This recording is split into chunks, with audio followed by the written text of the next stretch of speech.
A gente quer justiça, porque isso aí pode acontecer também, se a gente não fizer justiça, pode acontecer com outras mães, né? E a gente não quer que isso aconteça. O senhor onde fosse ele, pai. Imagina um velório silencioso, cheio de dor e lágrimas.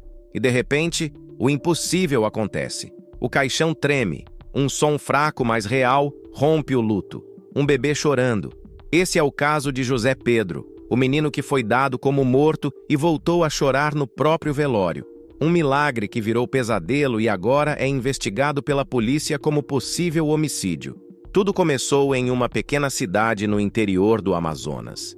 A mãe de José Pedro entrou em trabalho de parto antes da hora. O bebê tinha apenas 5 meses de gestação. Desesperada, ela foi levada às pressas para o hospital mais próximo. O parto aconteceu de forma improvisada, sem estrutura, sem acompanhamento adequado. Segundo a família, a mulher praticamente deu à luz sozinha, em um leito comum, sem incubadora, sem equipamentos. Minutos depois, o médico anunciou: "Sinto muito, o bebê nasceu sem vida." A notícia devastou a família. O pequeno corpo foi colocado em um saco e levado para o necrotério. Nenhum protocolo de reanimação foi seguido, segundo o pai. Nenhuma tentativa de salvar o bebê foi registrada. Durante 12 horas, José Pedro ficou ali, sozinho, no frio do necrotério, tratado como se já não existisse.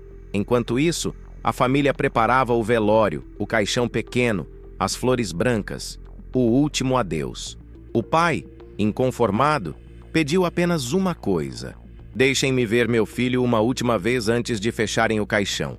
E foi nesse momento que o impossível aconteceu. Quando o caixão foi aberto, um som ecoou na sala. Um choro fraco, quase imperceptível. Primeiro acharam que era a alucinação causada pela dor, mas o som se repetiu e veio do próprio bebê. José Pedro estava vivo. O desespero virou esperança, gritos, correria, lágrimas de alegria. O pai pegou o filho nos braços, tentando aquecê-lo. Chamou nós para conversar numa salinha e disse que tinha 2 sugestões. Ou a minha esposa esperar ser normal, mas não dando a certeza da criança coisa viva, ou então ela acelerar o processo, dando as pílulas para a minha esposa ter mais rápido. No caso, matar a criança para a criança de um aborto, né? A família o levou às pressas de volta ao hospital. O mesmo hospital que havia declarado sua morte. Mas dessa vez, o milagre não durou.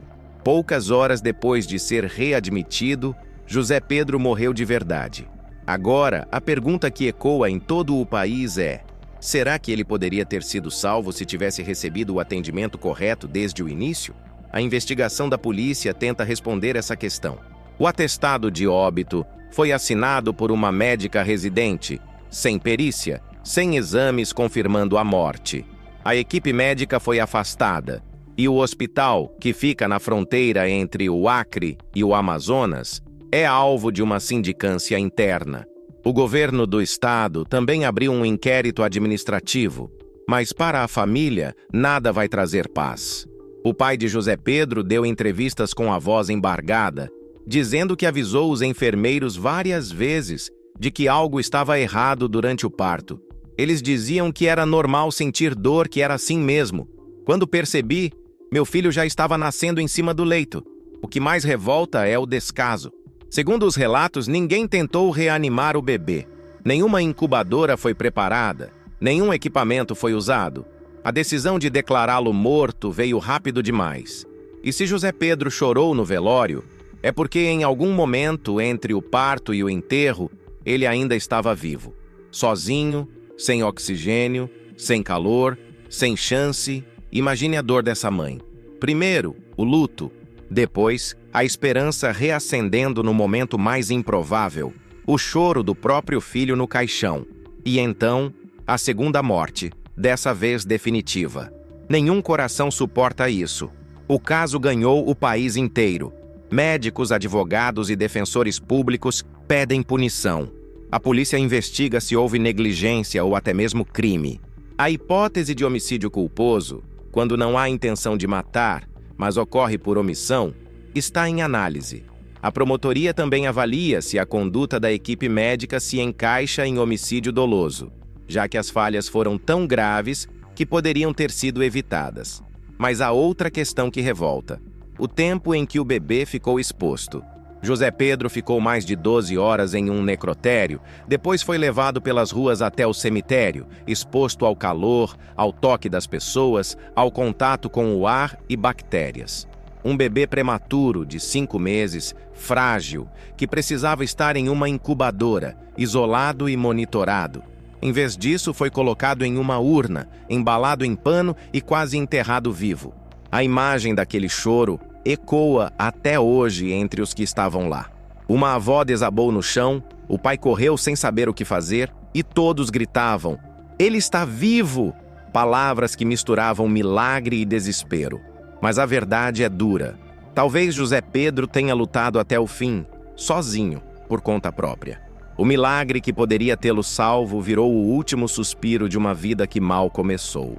E o que resta agora é uma pergunta sem resposta. Se tivessem dado a ele uma chance real, se tivessem seguido os protocolos, se tivessem tentado reanimar, será que ele não estaria vivo hoje? Para a justiça, é apenas mais um processo. Para a família, é uma ferida que nunca vai cicatrizar. E para a sociedade, um lembrete cruel de como a negligência pode matar tanto quanto a violência. O corpo de José Pedro foi enterrado novamente, dessa vez em silêncio. A sepultura pequena, o nome simples, o coração de uma família destruída.